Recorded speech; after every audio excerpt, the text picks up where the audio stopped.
¿Cómo están, muchachos? Buenos días. Bueno, esta semana tenemos que ir ya, en realidad, casi culminando el ciclo, porque se va a terminar entre esta y la próxima semana el avance. Eh, a ver, la clase anterior hemos terminado trabajando el periodo que va entre 1968 y 1980, ligado al autoproclamado Gobierno Revolucionario de las Fuerzas Armadas, dirigido inicialmente por Juan Velasco Alvarado y por Francisco Morales Bermúdez posteriormente. Recuerden que estos dos gobiernos terminan siendo muy diferentes. Al primero se le considera como la etapa de las reformas, el gobierno reformista ligado al Plan Inca, que establece toda una serie de cambios que desde hace un tiempo atrás ya la ONU, la CEPAL y los mismos militares con características reformistas estaban planteando que se debería desarrollar en el país. Recuerden que las medidas más drásticas que se van a terminar haciendo son, por ejemplo, el proceso de las estatizaciones de una serie de empresas norteamericanas que funcionaban dentro de nuestro territorio. El caso emblemático inicial termina siendo el caso de la IPC, que va a terminar pasando a manos del Estado con el nombre de Petroperú, pero así una serie de empresas que terminaban permitiéndole al gobierno tener soberanía económica y autonomía, además, económica. ¿Cuál es la diferencia entre una y otra? Bueno, la autonomía es que se va a terminar generando recursos para el Estado, pero la soberanía también estaba ligado al tema de la seguridad integral. La seguridad integral, que es la propuesta precisamente del gobierno militar, implicaba, uno, terminar estableciendo reformas para terminar generando la integración de la sociedad a la nación peruana, pero además de eso para poder generar calma y poder evitar protestas, que era lo que se venía detonando durante todo el siglo XX en realidad. Por otro lado, el tema de la seguridad era, ¿qué pasa si es que terminamos teniendo agresiones externas? Ya sea un conflicto, por ejemplo, contra Chile, que va a terminar siendo una de las propuestas del gobierno de Velasco, o la amenaza de agresión por parte de los Estados Unidos. Entonces, nuestros recursos como la energía, como por ejemplo el sistema o el espacio aéreo, el espacio marítimo, no podían estar en manos de potencias extranjeras. Por eso tenían que establecerse o conseguirse la soberanía, ya tanto económica como la soberanía territorial. Todo eso ya es parte de la propuesta nacionalista, antiimperialista en la retórica que va a tener el gobierno de Velasco. Pero no se olviden, sin duda, y es de lo que más pregunta de examen de admisión ha venido sobre este tema, es el tema de la reforma agraria. Ese terminaba siendo un punto que se viene reclamando durante todo el siglo, pero que se hizo muy fuerte durante toda la década de 1960, con la toma de tierras por parte del movimiento encabezado por Hugo Blanco, por la propuesta del gobierno de Prado al final con el tema de se me va el nombrecito, mm, de la ley de reforma agraria y colonización, se me va el nombre, ¿ya? Pero la cuestión era que el tema de las protestas campesinas iba siendo cada vez más y más fuerte.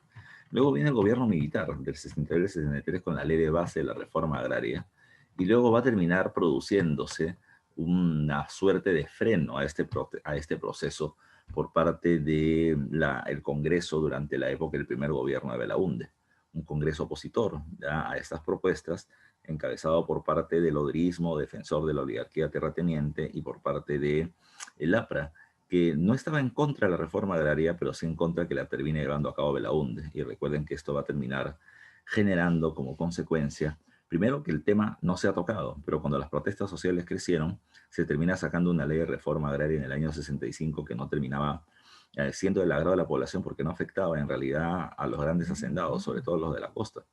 Eso terminó generando levantamientos armados, guerrillas en el año 65, aunque sin éxito, pero ya terminaban apareciendo acciones armadas y por lo tanto acciones cada vez más violentas por parte de la población. Por eso la necesidad de reforma agraria, por eso la necesidad de reforma agraria va a terminar siendo muy alta. Recuerden que como no lo pudo terminar haciendo, digamos, la democracia, el reformismo democrático, como se le llamaba al gobierno de Belaúnde, pues se va a terminar aplicando el reformismo vertical, ya el reformismo autoritario, ligado por parte del gobierno militar. La reforma agraria de la época de Velasco sin duda termina siendo su medida de mayor impacto. Mayor impacto porque acaba con la oligarquía terrateniente en la costa y en la sierra. Mayor impacto porque se termina estableciendo la colectivización de las tierras a través del sistema de cooperativas. O sea, la tierra ya no es del hacendado, pero tampoco es del campesino, ya como individuo, sino del campesino como colectivo.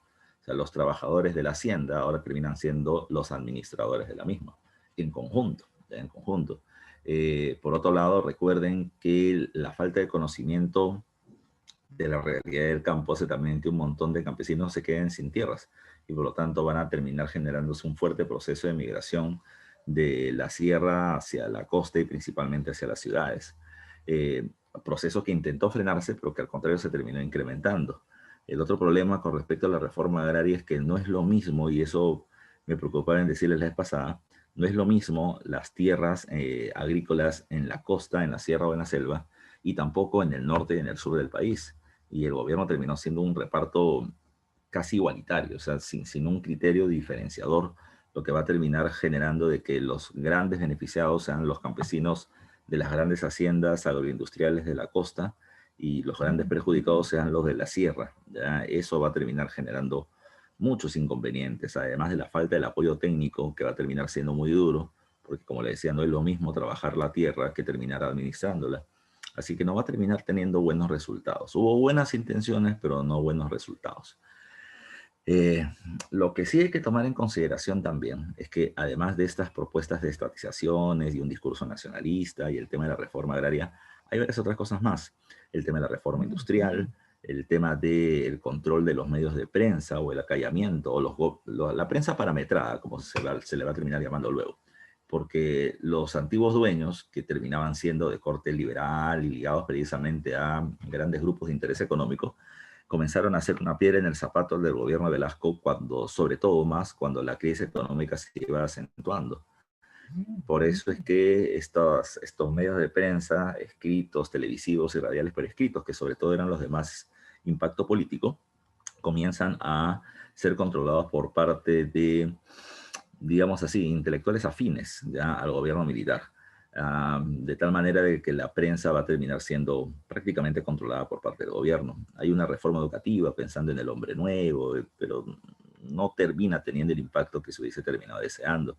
Se va a terminar resaltando mucho la figura, por ejemplo, de Tupac Amaru como el primer indígena revolucionario de América a favor de la independencia, que también va a ser un discurso creado por parte del gobierno para poder crear un imaginario colectivo de participación indígena permanente en la historia del Perú, como parte de una suerte de rechazo a la falta de integración del indígena a la vida nacional. Pero uno de los puntos que también se han tocado en examen de admisión, no se olviden, es que a pesar de que Velasco hablaba de que hay que tener una soberanía económica, hay que tener una industria propia, hay que desarrollar el sistema de industrialización por sustitución de importaciones, generar un mercado propio, no funcionaba, ya no funcionaba. Todavía seguíamos dependiendo muchísimo del mercado extranjero, sobre todo norteamericano, para la compra de minerales. Y esto se hizo muy evidente cuando se produce la crisis petrolera del año 73 a nivel mundial. Producto de esto, como Estados Unidos y Occidente priorizan la compra de este recurso que es escaso porque Arabia lo dejó de vender durante algunos años, toman en cuenta de que el precio de nuestros minerales o la exportación de nuestros minerales termina cayendo y nuestros ingresos terminan perjudicándose. ¿Dónde es el inconveniente? El inconveniente es que el Estado había terminado generando un aparato burocrático gigantesco. Y digo gigantesco ¿por qué? Porque el gobierno, ¿ya? Porque el gobierno al terminar teniendo que pagar salarios a toda la burocracia, digamos, los que trabajan en el Poder Ejecutivo, presidencia, ministerios, municipios, en el Congreso, en la policía, en el ejército, ya en el sector educación, en el sector salud y todos los demás, ahora también tenía que pagar el salario a todos los trabajadores de todas las industrias que le pertenecían al Estado. De tal manera de que como la burocracia se hizo muy grande, como los dependientes del Estado se hicieron muy grandes y los ingresos habían terminado reduciendo y la capacidad productiva de las industrias había terminado bajando, pues se terminó volviendo todo un caos. El gobierno mantuvo, digamos así, una aparente estabilidad con subsidios y subsidios y subsidios, ¿ya? Pero esta deuda pública interna que se viene haciendo se va a terminar haciendo descomunal. Una solución fue pedirle préstamos económicos a los Estados Unidos, con lo cual se equilibró la economía, pero no se pudo soportar tanto tiempo. Ya desde el final del 74, inicio de 1975, la situación era insostenible y el gobierno comenzó a aplicar los llamados paquetazos, y los paquetazos terminaban siendo los paquetes de reformas económicas, como se le llamaba en la época, que implicaban una alza súbita y muy elevada del precio de los productos de primera necesidad. No subían 20, 30, 50 céntimos, terminaban subiendo 200, 300, 500%, ya se multiplicaban sus precios y esto comenzó a generar malestares, ya malestares contra un gobierno que hasta hace poco había tenido una gran popularidad, ahora terminaba siendo muy rechazado. La huelga de los policías del año 75 y las marchas de la población para este entonces, seguido de saqueos, hizo de que el gobierno militar de Velasco se comience a ver debilitado y comiencen a haber conspiraciones que ya existían desde antes, pero que ahora se terminan llevando a la práctica. Los mismos militares, digamos, un poco menos ligados a las ideas de reforma, más conservadores, encabezados por Morales Bermúdez, dan un golpe de Estado en agosto desde Tacna en el 75, y se produce la segunda etapa. Morales Bermúdez no elimina la reforma agraria, la continúa haciendo, a una menor velocidad, pero la continúa haciendo. Pero sí hay reformas en las que va a terminar frenando la mano. Por ejemplo, había muchos sectores ligados a la izquierda, de los partidos socialistas, que eran cercanos al gobierno de Velasco, sin que Velasco sea socialista, siempre lo dijo públicamente. Pero los socialistas consideran a Velasco así como un primer piso de reformas necesarias para una revolución peruana, por eso lo respaldaban. Pero Morales Bermúdez, más conservador, terminó sacando a toda esta gente de izquierda del Sinamos, que era una institución eh, eh, que respaldaba las acciones del gobierno de Velasco, y terminaron siendo expulsados del gobierno. Y muchos de ellos van a terminar pasando a una serie de revistas que van a terminar teniendo, entre comillas, cierta libertad de prensa. O sea, digamos, el Comercio, el Expreso, el Extra, o sea, los diarios de circulación diaria nacional, seguían estando ligados al gobierno militar. Pero aparecen estas revistas con limitaciones de no más de 10.000 tirajes, o sea, no más de 10.000 revistas semanales o quincenales que se podían sacar al público. Muchas de ellas opositoras al régimen militar. Está, por ejemplo, ABC de tendencia aprista, está Caretas, está, por ejemplo, el diario Marca, la revista Marca, la revista X, la revista Amauta, etcétera. Ya hay un montón precisamente de estas que comienzan a criticar al gobierno. Y una que yo siempre menciono, ¿ya? Porque es parte de mi trabajo de investigación, que es la revista quincenal de humor satírico, que se llama Monos y Monadas, que a través de las caricaturas va a criticar muy duramente al gobierno. ¿Ya? Todo esto está, digamos así, Morales intentaba demostrar que él sí terminaba dando libertad de expresión, que no era tan represivo, que no era tan autoritario como Velasco, pero en realidad es que no lo podía hacer tampoco, ¿ya? En la medida de que no había la empatía que venía teniendo Velasco con la población ni los recursos. La situación, por el contrario, se comenzó a hacer cada vez más grave. Como al principio vivíamos de los préstamos de los Estados Unidos y nos cortó el caño, pues ahora quien daba préstamos era el Fondo Monetario Internacional. Y el Fondo Monetario terminó planteando que si el gobierno peruano o cualquier otro gobierno de Latinoamérica quería dinero, que tenía que establecer medidas económicas de carácter liberales. O sea, no estamos hablando de que las empresas del Estado sean vendidas a empresas extranjeras, no hay privatización, pero sí, por ejemplo, de que se aperture el mercado nacional para la llegada tanto de productos como de inversión extranjera. Por otro lado, además, terminaba pidiendo de que el Estado ya no dé subsidios, ya no controle el precio de la moneda nacional. Y esto implicaría una alza también del precio de los productos. Al principio el gobierno Morales lo hace, pero cuando comienza a haber reacciones negativas de la población, lo que hace es aplicar lo que a mí me gusta llamar como paquetitos o mini paquetazos. O sea, en lugar de terminar subiendo el precio del producto en 300%, te lo terminaba subiendo de 10 en 10, de 10 en 10. Igual iba a llegar al precio que estaba buscando, pero la idea era que no se sienta un impacto tan fuerte de la noche a la mañana por parte de la población. Otra cuestión es que ante la debilidad del gobierno y la situación de crisis económica, los partidos que antes estaban debilitados, pues ahora se comienzan a hacer fuertes. Así que la CGTP, el SUTEP, el APRA, por ejemplo, van a terminar movilizando a las poblaciones en las calles y las protestas sociales son cada vez mayores, ¿ya? Cuando las huelgas eran promovidas por parte de estos grupos, los medios de prensa independientes, estas revistas que le venía comentando, eran una caja de resonancia, promovían esta opinión pública contra el gobierno y promovían las protestas. Así que el gobierno comenzó a recortar, ya en momentos específicos, justo cuando iba a haber un alza de precios de los productos y esto podía generar un levantamiento y la prensa promover el mismo, terminaba cortando la libertad de expresión para intentar evitar que el eco termine siendo mucho más grande. Entonces, también es un gobierno represivo, pero más solapa, si lo queremos llamar así. ¿Qué es lo que pasó? La gran huelga de julio del año 77, ya que es la más reconocida de esta época, terminó generando como consecuencia dos cosas, les había mencionado la vez pasada. Uno, que los paquetazos se hagan ahora en partes, los paquetitos, pero además de eso que se termine convocando una asamblea constituyente con el objetivo de hacer una constitución y un tránsito hacia la democracia. En esa asamblea constituyente, Víctor Raúl Ayala Torre de Lapra es el que va a terminar dirigiendo, ya dirigiendo la Asamblea Constituyente, pero además de eso se caracteriza por tener una gran participación de la izquierda peruana en diferentes grupos, pero con una buena cantidad de congresistas.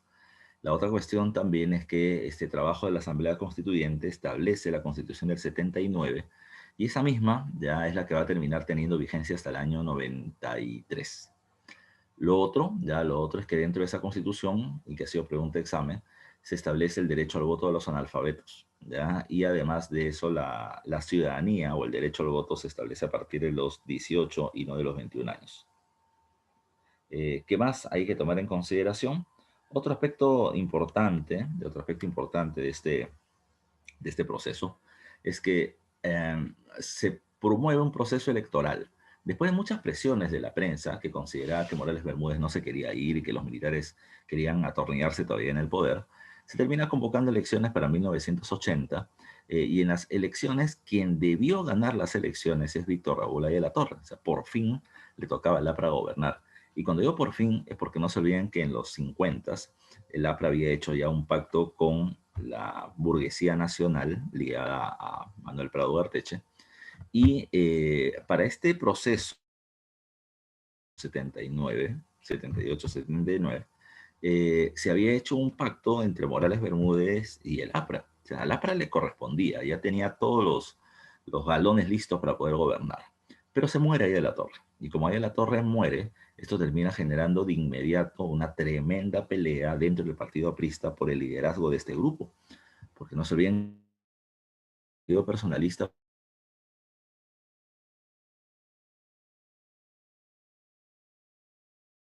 pero hubieron varios líderes de segundo mando, ¿no? Villanueva del Campo, Luis de la Puente Uceda, muchos más, Luis Alberto Sánchez, etcétera. Pero a la muerte de la cabeza, la cuestión es quién asume ese liderazgo. Eso terminó generando ya una pelea interna en el APRA entre tres líderes, Villanueva, Luis Alberto Sánchez. Tremenda bronca que no solamente se vio dentro del partido, sino que se vio afuera. Y esa fractura debilitó la imagen del APRA y facilitó la candidatura de Fernando Belaúnde. Fernando Belaúnde había salido pues, muy mal del gobierno, con el golpe de Estado de Velasco. Pero Belaúnde o Acción Popular terminó tomando para estas elecciones del año 80 algunas medidas que pueden ser consideradas como inteligentes. Primero, no participó en la Asamblea Constituyente, ¿ya? Y no participó, ¿por qué? ¿Ya? ¿Por qué? Porque lo que ellos terminaban planteando es que no podemos terminar, ¿ya?, con nuestros votos legitimando el gobierno militar o la constitución de un gobierno militar dictatorial que terminó rompiendo la democracia cuando nos dio golpe de Estado. Que ellos eran dignidad, ya era Acción Popular. Pero tomen en cuenta que eso les terminó sirviendo, porque eran los únicos que no se acomodaron a la situación política. Y ese Perú termina teniendo mucho respeto por parte de la población. Ahora, esto, por ejemplo, que va a generar que en las elecciones, como te dije, Belaúnde termina ganando la elección, pero no solo del Ejecutivo. Le estoy poniendo solamente dos diapositivas, ¿ya? Dos diapositivas, porque, profe, no han venido muchas preguntas de examen de admisión de ese tema. Cuatro, dos de Belaunde y dos de Alan García. Las dos de Alan García son el mismo tema, ¿ya? Son el mismo tema, ya lo vamos a ver en un momento. En el caso de Belaunde se habla mucho del tema subversivo, ¿ya? Pero ya vamos a llegar a esto en un momentito. Entonces, Comencemos con esto. Le estoy poniendo temas muy puntuales y de esto vamos a comenzar a trabajar. La década de los 80 es el retorno a la democracia.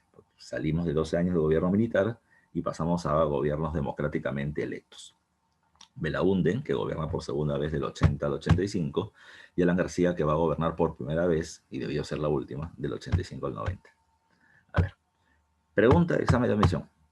¿Cuál fue la primera medida que realizó Fernando Belaúnde Terry ya cuando llega al gobierno por segunda vez? Y esto es lo primero que se está poniendo en la diapositiva: la devolución de los medios de comunicación a sus antiguos dueños. ¿Qué quería plantear Belaúnde con esta medida?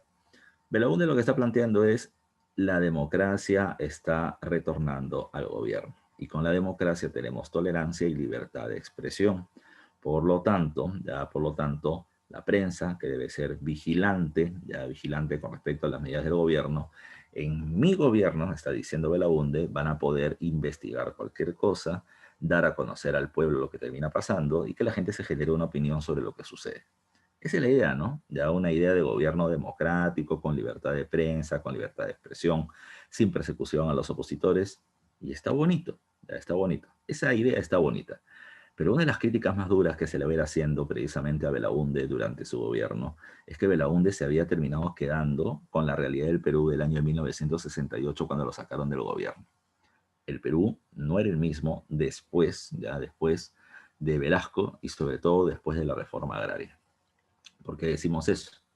Por ejemplo, para poner solamente un ejemplo, Lima. Acá se pone como tercera medida de la política del gobierno de Belaúnde que se restituyen las elecciones municipales. Así como en su primer gobierno, por primera vez el pueblo elige a sus alcaldes, cuando él regresa, nuevamente el pueblo escoge a sus alcaldes. En la elección municipal del año 1980, ¿ya? Para la ciudad de Lima, gana Eduardo Orrego. Eduardo Orrego pertenece a Acción Popular, el partido que está dirigiendo el gobierno. Pues, ¿y cuál es el problema? Bueno, lo primero que se tiene que ver ahí es que el pueblo respalda a Acción Popular.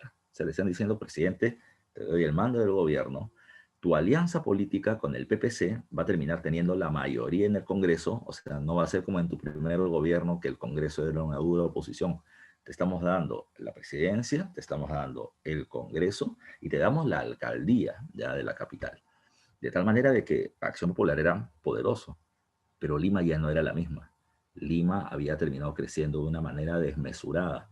¿Producto de qué? Producto del proceso migratorio tras la reforma agraria. ¿Dónde había crecido Lima? En el sur. Villa María del Triunfo, San Juan de Miraflores, Villa El Salvador, Tabla de Lurín, toda esa zona. No es la única, también están creciendo otros lugares como Independencia, Coma, San Martín de Porras, El Agustino, Santa Anita, Vitarte, también están creciendo, pero principalmente la zona del sur. ¿Qué había generado esto? Se termina generando lo llamado con el nombre de bolsones de pobreza. El incremento de la población, ya, pero no el aumento de la cantidad de puestos de trabajo, hace de que mucha gente se termine sumiendo en grandes niveles de pobreza. Grandes niveles de pobreza y subempleo. ¿Ya? Como no había empleo formal, subempleo. ¿Qué implicaba eso? Bueno, que la gente, por ejemplo, se dedicaba a cachinear. ¿Ya? ¿Y qué era el cachinero? El cachinero ya hasta ahorita existe, ¿no? Es el que termina pasando por las calles con el fierro, ya el que termina comprando colchones, electrodomésticos usados, etcétera, y termina dando 3 luquitas, ya, ese mismo. Ya, eso terminaba siendo una forma de que la gente se ganaba la vida. Compraban algo y lo revendían. O por otro lado, van a comenzar a ser ambulantes. Lima se llena de ambulantes, ¿ya? Pero no es porque la gente no quiera trabajar, sino porque no había empleo formal y la gente se la tiene que buscar, ¿ya? Ese termina siendo uno de los problemas. El alcalde de Lima, Eduardo Rego, insisto que le estaba mencionando hace un rato, ¿qué cosa fue lo que hizo? Hizo algo que es correcto, ya, o sea, si lo vemos desde el punto de vista racional y objetivo, pero no para esa época. Él era arquitecto y lo que terminó haciendo fue un diseño de la ciudad de Lima para poder construir una serie de vías de caminos, pistas, avenidas, carreteras, etcétera, para poder hacer una planificación urbana del crecimiento de Lima y sobre todo para poder evitar la congestión futura que es la que tenemos ahora, ¿ya? Pero si bien en el papel estaba bonito, uno, no había plata para poder construirlo, y segundo, ese no era el problema de la población. El problema de la población era el empleo, el problema de la población era la ubicación exacta, dónde van a terminar viviendo, cómo van a hacer para sobrevivir, cómo hacer de que sus niños no terminen pasando por los altos niveles de desnutrición que ya terminaban teniendo. Por eso es que, si bien se le dio el respaldo, se nota también de que la gente está disgustada con el gobierno, tanto municipal como con el gobierno de Belaúnde, porque para el año 83 quien termina ganando las elecciones municipales termina siendo Alfonso Barrantes Lingán, alias Frejolito, uno de los personajes de izquierda seguramente más importantes del siglo XX, sin llegar a Mariette, porque termina integrando los muchos partidos de izquierda ya en uno solo llamado con el nombre Izquierda Unida. Él terminó siendo alcalde de Lima y luego candidato a la presidencia de la República. Por ejemplo, ¿ya? ¿Qué es lo que va a hacer a Alfonso Barrantes Lingán como obra más destacada? Lo más destacado de él termina siendo el programa de vaso de leche. Es como los niños menores de 5 años de edad en una Lima empobrecida estaban desnutridos y muchos de ellos hasta terminaban falleciendo. Lo que hizo el municipio es terminar dando por lo menos un vaso de leche al día a los niños para terminar menguando, no superando, el tema de la desnutrición o la falta de calorías. Es una medida social que el gobierno de Belaúnde no lo está viendo, ya no lo está viendo. No estoy diciendo que sea el mejor de los gobiernos municipales, pero tiene otra óptica, ya tiene otra óptica. Esa óptica lo hace popular y le permite llegar al proceso electoral presidencial, aunque no va a ganar, pero es una mirada diferente para una Lima y un país diferente también. Otra cuestión a tomar en consideración, insisto, en el plano político, Belaúnde tiene mucha aprobación inicial, pero aparece otro grave problema, y el otro grave problema termina siendo Sendero. Ya, eso en un momento vamos a terminar viendo el caso, es un tema transversal. Siguiente caso, ya siguiente caso. Belaúnde, sabiendo precisamente que falta empleo, ya lo que necesita es generar empleo. Pero para eso el gobierno tiene que hacer un montón de obra pública.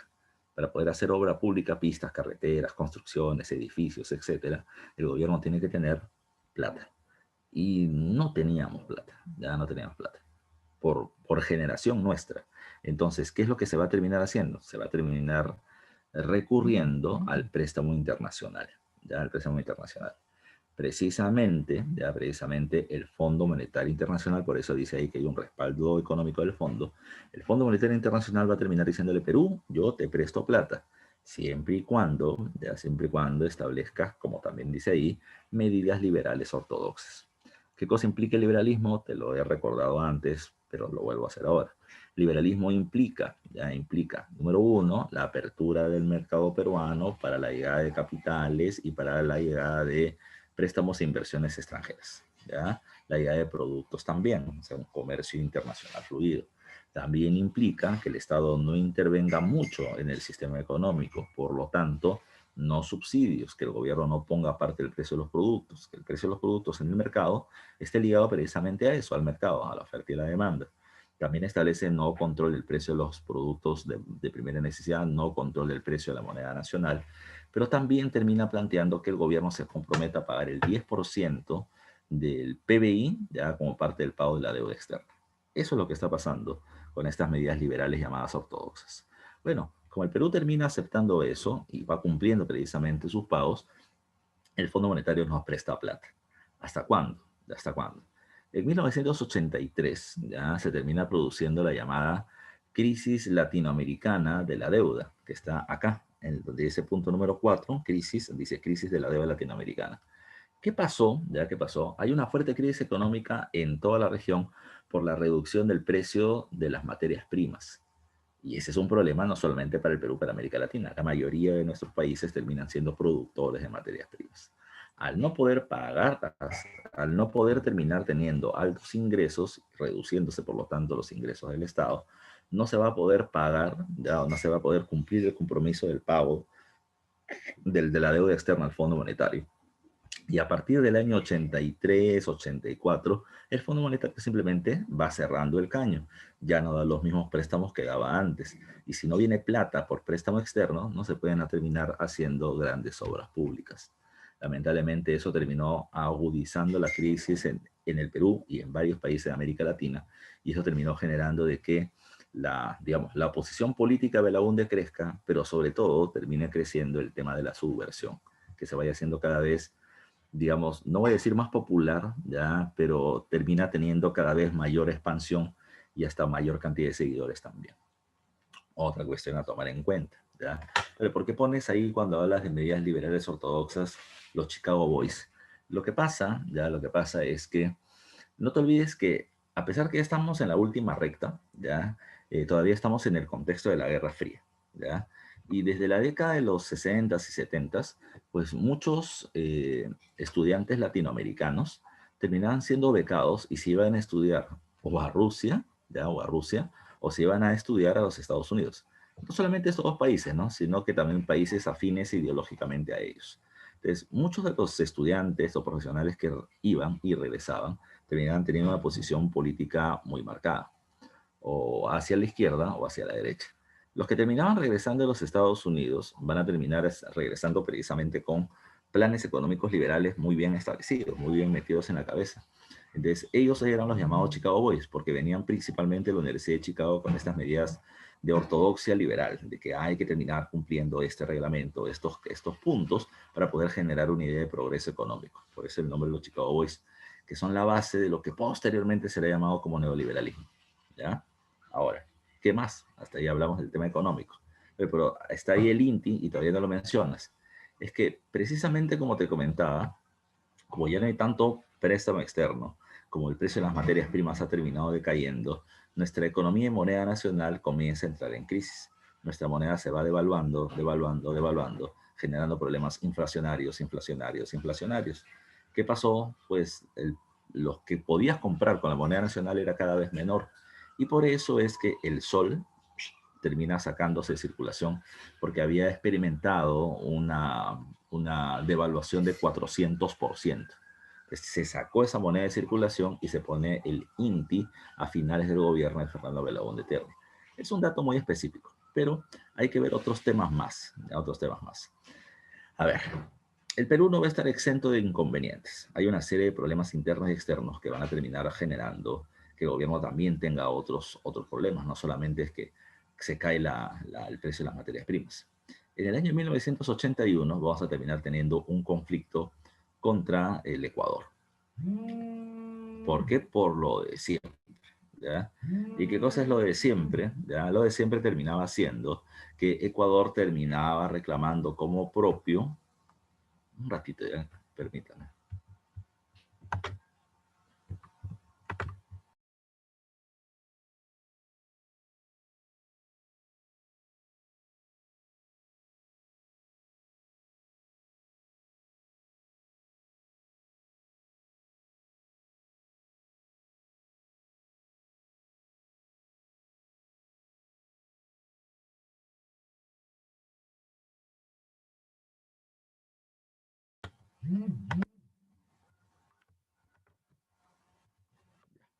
Les decía, disculpen la interrupción.